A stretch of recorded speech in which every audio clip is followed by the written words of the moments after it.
Amerika Serikat menangguhkan pengiriman senjata ke Israel termasuk bom yang digunakan untuk menyerang Hamas. Penangguhan dilakukan usai serangan besar Israel ke kota Rafah. Menteri Pertahanan membenarkan Amerika Serikat menghentikan pengiriman bom ke Israel pada pekan lalu.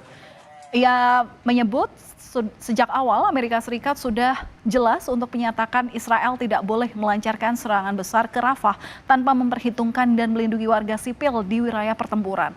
Secara historikal, Amerika Serikat telah memberikan bantuan militer dalam jumlah besar kepada Israel. Hal ini meningkat setelah serangan Hamas pada 7 Oktober 2023 yang menewaskan 1.200 orang Israel.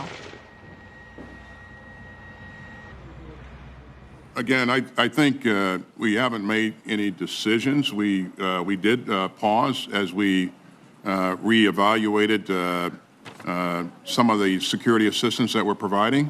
Be clear, Senator, as you know from the very beginning, that Israel shouldn't launch a major attack in Rafah without accounting for and protecting the civilians that are in that battle space.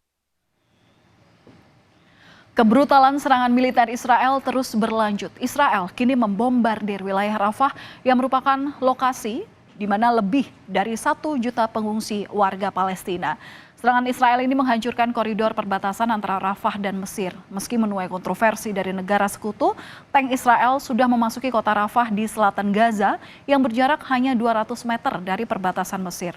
Dilaporkan, operasi militer Israel di wilayah Rafah sudah dimulai sejak Selasa pagi waktu setempat.